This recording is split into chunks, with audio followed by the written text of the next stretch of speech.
Hello friends, research news में आपका स्वागत है।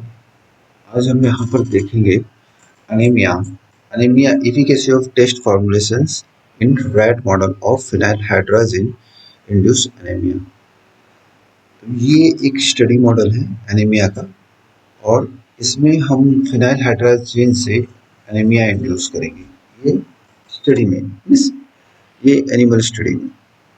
तो यहाँ पर हमारा जो स्टडी प्लान होगा वो इस तरीके से होगा। जैसे हम यहाँ पर क्या कर रहे हैं कि एनिमल प्रोक्यूरमेंट, क्वारंटाइन और एक्लिमेटाइजेशन के लिए कुछ टाइम यहाँ पर हमने ले लिया है। फिर उसके बाद डे 0 पे एनिमल्स को रेंडमाइज करेंगे उसकी बॉडी वेट के हिसाब से, और फिर क्या करेंगे कि डे 1 और डे 2 पर हम यहाँ पर 40-40 mg फिनाइल हाइड्रोजन यूज कर देंगे एनिमल्स को, उसकी उसको चेक करना, उसमें एनीमिया इंड्यूस करने के लिए। तो यहाँ पर क्या होगा कि एनिमल्स का जो हीमोग्लोबिन लेवल होगा वो चेक करेंगे अब हम यहाँ पर। तो उसके बेस पे अब हम क्या करेंगे, एनिमल्स को रेंडमाइज करेंगे। क्या होगा कि जब हम एनीमिया इंड्यूस कर देंगे फिनाइल हाइड्रोजन से, तो जो ब्लड में हीमोग्लोबिन का लेवल जो है ऑलरेडी डाउन होगा, क्योंकि जो वहाँ पर बाइंड आयरन रहेगा वो उसमें हेमोलाइटिक एनीमिया होगा। तो उसमें क्या होगा कि जो आरबीसी होंगे वो फिनाइल हाइड्रोजन इंडक्शन की वजह से रप्चर हो जाएंगे, और रप्चर हो जाएंगे तो उसमें जो आयरन कंटेंट रहेगा वो सीरम में रिलीज हो जाएगा, और इसकी वजह से जो हीमोग्लोबिन कंटेंट रहेगा वो रिड्यूस हो जाएगा। तो यहाँ पर जैसे कि आप हीमोग्लोबिन लेवल पे करेंगे तो आपका जो ये हीमोग्लोबिन है वो चेक करना होगा, तो वो हो जाएगा करीब करीब रिड्यूस होके 6, 7, 8 के आसपास हो जाएगा। और अगर एनिमल्स को ये कर दिया, और यहाँ पर एक एक तरीका और है कि जब यहाँ पर 0 डे पे ही आप ब्लड इसका हीमोग्लोबिन लेवल चेक कर लीजिए, ब्लड विड्रॉ करके उसमें आप हीमोग्लोबिन का लेवल चेक कर लीजिए, और वो उसमें अगर 11 के ऊपर जितने भी एनिमल्स हैं उनको सिलेक्ट कर सकती है। ये एक ऑप्शन है, पर इसमें क्या होता है कि बहुत बार 0 डे पे आप स्टडी में लेना नहीं चाहेंगे ब्लड। क्यों? क्योंकि इसमें हर एनिमल्स का 1 ml से ज़्यादा ब्लड यूज़ नहीं होना चाहिए, क्योंकि ऑलरेडी उसको एनीमिया इंड्यूस करना है। अगर आप ब्लड विड्रॉ करके, ब्लड लॉस करके ही एनीमिया इंड्यूस कर देंगे एक तरीके से, तो बहुत बार क्या है कि 0 डे पे ये मेथड प्रेफर नहीं की जाती। तो यहाँ पर हम क्या करेंगे कि इंड्यूस करने के बाद यहाँ पर हम हीमोग्लोबिन लेवल चेक करेंगे, हीमोग्लोबिन लेवल या हीमोक्रेट लेवल। तो ये हीमोग्लोबिन लेवल जो हम चेक करेंगे तो उसमें हमें क्या रहता है, हीमोग्लोबिन या पीसीबी हीमोक्रेट लेवल चेक कर सकते हैं। तो हीमोग्लोबिन लेवल जो है वो करीब करीब आपका जो इंडक्शन के बाद हो जाएगा कि वो 5, 6, 7, 8 के आसपास हो जाएगा, 9 हो जाएगा। और जब नॉर्मल एनिमल्स में तो आप तो 11 से कम का ले ही नहीं रहे हैं, जब यहाँ पर आप क्राइटेरिया सेट कर रहे हैं तो ये एक इंडक्शन मेथड है। तो पहले 2 दिन आपको संलग्न इंड्यूस करना है 40-40 mg के साथ फिनाइल हाइड्रोजन। फिर उसके बाद आप यहाँ पर इंड्यूस कर सकते हैं डे 12 पे, डे 16 30-20 mg हो सकता है 20 mg। वो उस पर डिपेंड करता है कि आपका आपने कितना डिसाइड किया है पहले से।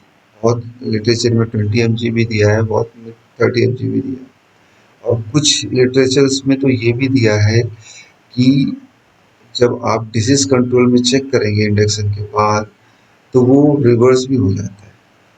तो वो आपकी सिचुएशन पे डिपेंड करता है कि आपके एनिमल्स पे क्या इफेक्ट आ रहा है फिनाइल हाइड्रोजन का।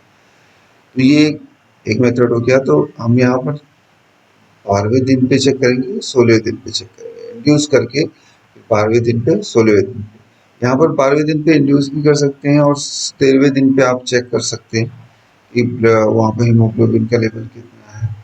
और यहाँ पर 16वें दिन पे आपने इंड्यूस किया, 17वें दिन पे चेक कर सकते हैं। तो ये आगे पीछे थोड़ा सा हो सकता है आपका। और लास्ट में आपको 20 डेज पे ब्लड विड्रॉ करके उसके जितने भी पैरामीटर्स हैं इसमें जो CBC count, serum iron level, TIBC और यूआईबीसी, ये सारी चीज़ें आप चेक कर सकते हैं। और यहाँ पर मीन्स डे 21, डे 20 या डे 21 को, और उसके बाद एनिमल सेक्रीफाइस करके हिस्टोपैथोलॉजी करके उसमें लीवर, किडनी और स्प्लीन का लेवल चेक करना, और फिर एचएनई से करते हैं। ऐसे हिस्टोपैथोलॉजी चेक करना है स्टेनिंग करके एचएनई से। तो नेक्स्ट आप ग्रुप एलोकेशन करेंगे तो नॉर्मल कंट्रोल, डिसीज कंट्रोल, यहाँ पर रेफरेंस स्टैंडर्ड रहेगा। आप डोज रेजिमेंट में आप देख सकते हैं 0.5 mg पर ऑरल आप दे सकते हैं। मिथाइल सेलुलोज एमसी यानी यहाँ पर मिथाइल सेलुलोज है। डिजीज कंट्रोल में वैसे ही यहाँ पर रेफरेंस स्टैंडर्ड में आप कुछ भी ले सकते हैं। मैंने तो यहाँ पर लुपिहीम लिखा है जो लुपिन का एक स्टैंडर्ड ड्रग है जिसमें एलिमेंटल आयरन होता है, तो उसका हमने 20 mg का ले लिया है पर केजी। तो यहाँ पर क्या होता है कि बहुत बार स्टडी में जब आप रेफरेंस स्टैंडर्ड देखेंगे और आप रिजल्ट चेक करेंगे तो आपको ऐसा लगेगा कि इसको 2 टाइम में देना चाहिए। मैंने यहाँ पर आगे लिखा भी है, पर मैं ऐसा प्रेफर करता हूँ कि जब आप ये स्टडी करें तो आप एक बार स्टैंडर्डाइज करें पूरे प्रोटोकॉल को फिनाइल हाइड्रोजन के, क्योंकि उसमें बहुत सारे कॉम्प्लिकेशंस आते हैं जब आप स्टडी को मेन स्टडी को परफॉर्म करेंगे। तो उससे पहले आप एक पायलट स्टडी इसका परफॉर्म करें कुछ एनिमल्स पे, फिर इसके बाद इसमें मेन स्टडीज पे जाएं, क्योंकि इसमें क्या होता है कि बहुत सारे छोटे छोटे कॉम्प्लिकेशंस होते हैं।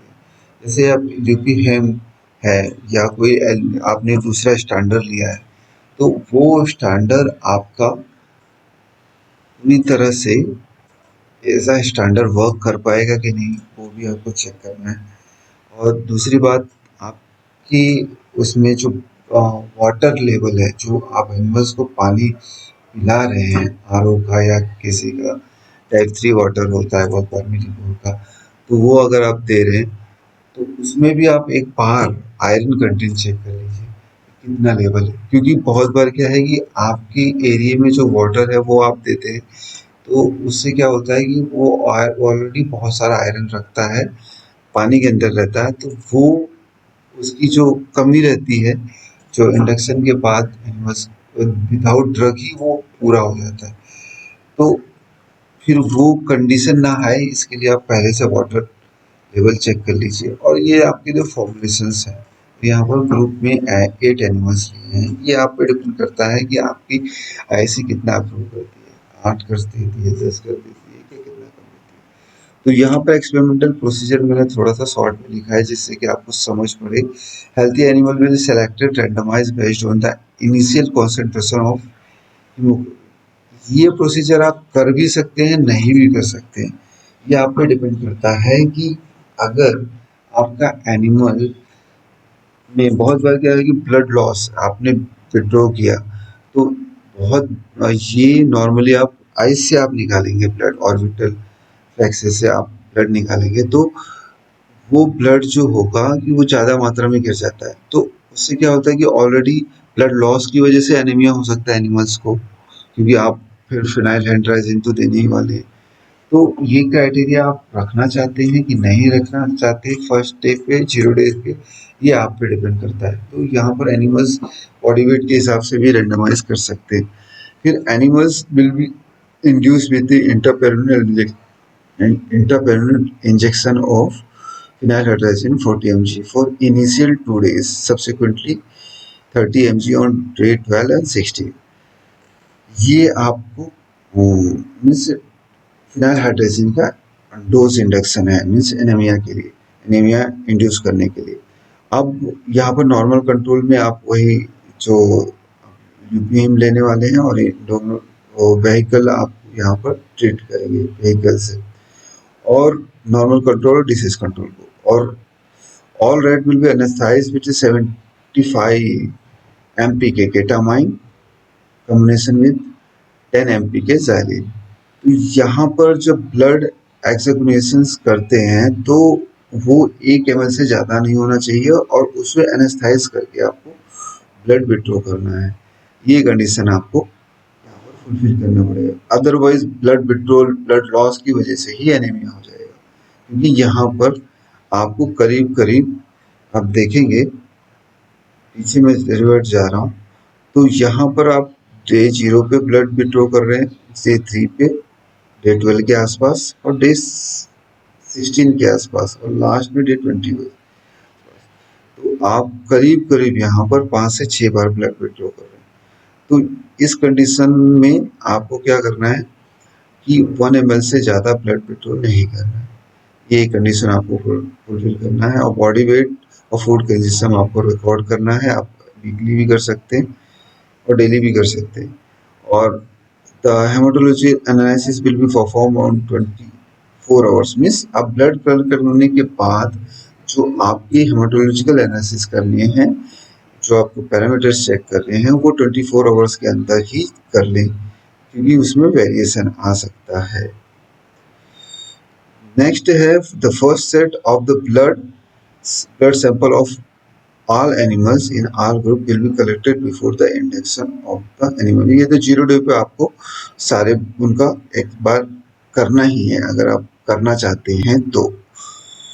और the second set of blood sample will be collected on day 3। अब 2 डे आप डायरेक्ट यहाँ पर इंड्यूस कर रहे हैं, तो यहाँ पर 40 mg से, तो डे 3 पे आप ब्लड को कलेक्ट करके रेंडमाइज भी कर सकते हैं एनिमल्स को। या मीन्स आप रेंडमाइज करेंगे तो वहाँ पर क्या करना पड़ेगा आपको कि आप जैसे रेंडमाइज किया और 6, 7, 4 के हिसाब से आपका ब्लड मीन्स हीमोग्लोबिन लेवल आ गया है, तो अब उस हिसाब से उसको रेंडमाइज करेंगे तो कम ज़्यादा के हिसाब से है कि अगर रेंडमाइज नहीं करेंगे तो हर ग्रुप में डिफरेंस हो सकता है। तो ये भी एक कंडीशन है कि आप इंड्यूस करके फिर रेंडमाइज करिए एनिमल्स को हीमोग्लोबिन लेवल पे, ये एक कंडीशन आप क्रिएट कर सकते हैं। ये पॉसिबिलिटीज है स्टडी प्लान के लिए, मैं आपको स्टडी प्लान पूरा नहीं दे रहा हूँ, ये पॉसिबिलिटीज इसमें मैं शेयर कर रहा हूँ आपको, कि जिससे कि आपको एक एनीमिया का स्टडी प्लान अगर आप डिज़ाइन कर रहे हैं तो उसमें क्या क्या चेंजेस है, क्या क्या चीज़ें आपको कंसिडर करनी है। फिर नेक्स्ट यहाँ per day third fourth set of blood sample will be collected on 7, 16, 21। ये 7 है यहाँ पर एक्स्ट्रा रखा है, अगर आप लेना चाहते हैं तो ले सकते हैं। बहुत बार क्या होता है कि आपका जो फिनाइल हाइड्राजीन इंड्यूस्ड एनीमिया है, इसमें क्या है कि फर्स्ट डे, थर्ड डे या फिफ्थ डे पे ही आपका जो डिसीज कंट्रोल है वो रिवर्स होने के चांसेस है। तो उस कंडीशन में आपको हर तीसरे दिन 30 mg फिनाइल हाइड्राजोल से आपके एनिमल्स को यूज करना पड़ेगा, 30 mg पर केजी बॉडी वेट के हिसाब से। तो ये कंडीशंस में आप डे 7 पे भी ले सकते हैं, डे 7, 16, 21। ये ब्लड आप ऑन डे 21 को क्या करना है, आपको ब्लड कलेक्शन करना है, फिर उसके बाद एनिमल्स की ग्रोथ पैथोलॉजी करनी है और उसमें किडनी, लीवर और स्प्लीन को कलेक्ट करना है और हिस्टोपैथोलॉजिकल इवैल्यूएशन के लिए भेज देना है। ये आपका फाइनली होता कि स्टडी प्लान में आप क्या कर सकते हैं।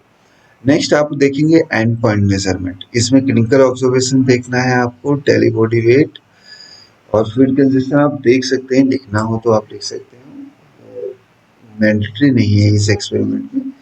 फिर भी ये डिपेंड करता है कि आपका इंस्टीट्यूशन क्या प्रेफर कर रहा है। फिर इसके बाद आपको सीबीसी काउंट करना है, जिसमें आप RBC count, packed cell volume यानी haematocrit level, haemoglobin level, reticulocytes आप चेक कर सकते हैं।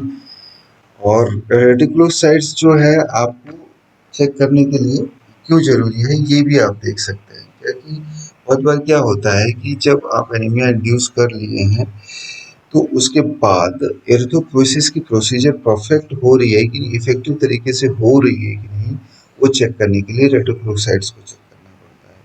और दूसरी 2 इम्पोर्टेंट चीज़ें, जैसे आपका रेड ब्लड सेल की मात्रा पहले से आपके बॉडी में मीन्स एनिमल्स की बॉडी में कम हो, उस कंडीशन में या आरबीसी लेवल बहुत ज़्यादा लॉस हो गया हो, उस कंडीशन में आप क्या कर सकते हैं, आपको ये रेडिक काउंट करना बहुत ज़रूरी होता है।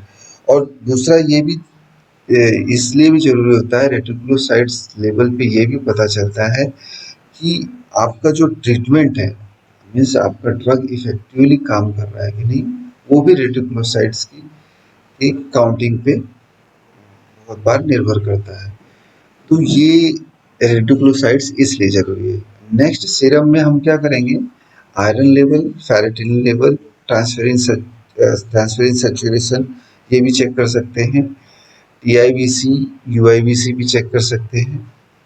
और ये तो इसमें ऑलरेडी ये दिया हुआ है कि 0, 3 और 12 और 16 डेज और 21 डेज पे आपको ब्लड विड्रॉल करना है, ये सब चेक करने के लिए। नेक्स्ट हम नेक्स्ट पॉइंट देखेंगे, यहाँ पर हिस्टोपैथोलॉजी लीवर, किडनी और स्प्लीन आपको आइसोलेट करना है। नेक्स्ट हम जाएंगे, अब हमारा जो कुछ पॉइंट्स हैं हम लोग यहाँ पर डिस्कस कर सकते हैं, जैसे स्टडी प्लान में कि यहाँ पर अप्रूव आयरन फॉर्मुलेशंस आपको लेना है मोस्टली, और जो यूएसएफडी अप्रूव हो वो फॉर्मुलेशंस आप ले सकते हैं। और उसके लिए क्या करना है कि कुछ पॉइंट्स हम यहाँ पर अभी डिस्कस करना चाहता हूँ। ये मेरा लेवल यहाँ पर आरबीसी लेवल लिखा है, पर ये यहाँ थोड़ा सा मिस्टेक हो चुका है। तो हम यहाँ पर देखेंगे आरबीसी लेवल क्या होगा आफ्टर इंडेक्शन। मैं आपको यहाँ पर रिजल्ट थोड़ा सा डिस्कस करना चाहता हूँ कि जब आपकी स्टडी हो जाएगी उसके बाद रिजल्ट्स क्या होंगे अराउंड। तो इसमें क्या होगा कि आप जो रिजल्ट बनाएंगे वो 2NO में बनाएंगे, और जो आरबीसी लेवल है, हीमोग्लोबिन लेवल है, हीमोक्रेट लेवल है, टीआईबीसी, यूआईबीसी, सीरम आयरन लेवल है, ट्रांसफेरिन सैचुरेशन जो करेंगे, और फेरेटिन, ये सब का आपको 0, 3, 12, 16, 21 डेज पे को लेके 2NO में आपको ग्राफ प्लॉट करना है, आपका जो रिजल्ट आएगा उसको।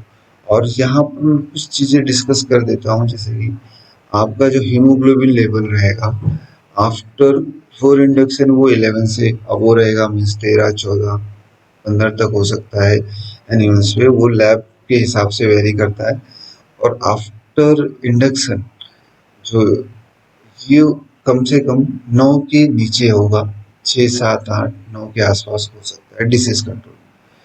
और फिर उसके बाद जो हीमोक्रेट लेवल हो सकता है वो करीब करीब जो नॉर्मल एनिमल्स होगा 35 से 40 तक के आसपास होता है, जो वो तो लैब की एनवायरमेंट कंडीशन पे डिपेंड करता है, बहुत बार वेरी करता है उसके हिसाब से।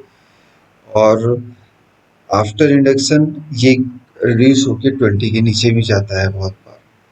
तो यहाँ पर 2 पॉइंट आपको मैंने डिस्कस कर दिया है, और आपको डिटेल में बहुत सारी चीज़ें डिस्कस जाननी है। तो इसमें आपको क्या करना है, आपको मैं एक साइट बता रहा हूँ जिस पे आपको जाके इसमें कुछ पॉइंट्स आपको मिल जाएंगे जो मैं आपको डिस्कस भी करना चाहता हूँ। तो ये जो साइट है इसका नाम है, मैं यहाँ पर टाइप कर रहा हूँ researchsop.com। अब इसमें इस researchsop.com में जाएंगे, अब इसे खोलेंगे, और यहाँ पर आप जब सर्च करेंगे, यहाँ पर आपने यहाँ पर जैसे सर्च किया,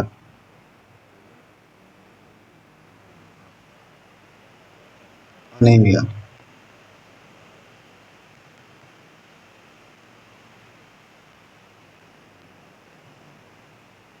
तो यहाँ पर एक पोस्ट है, मैंने इसे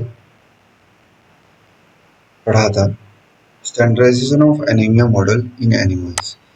अब इसमें कुछ पॉइंट्स इसमें डिस्कस हुए हैं, वो पॉइंट्स आप जब एक्सपेरिमेंट स्टार्ट करना चाहते हैं तो बहुत जरूरी होंगे। तो जैसे ये फिनाइल हाइड्राजिन है, तो ये हेमोलिटिक एनीमिया वाला मॉडल है, और ये कौन से टाइप का एनीमिया क्रिएट करेगा, जैसे फिनाइल हाइड्राजिन इंडक्शन में तो क्या होता है कि यहाँ पर जो आरबीसी रैप्चर्ड हो रहे हैं, तो हेमोलाइटिक एनीमिया, और यहाँ पर बहुत सारे पॉइंट्स इसमें डिस्कस हुए हैं जो हम जब स्टडी करना चाहेंगे तो वो आपको बहुत हेल्प करेंगे। तो वो पॉइंट्स आप यहाँ पर ये साइट पे आके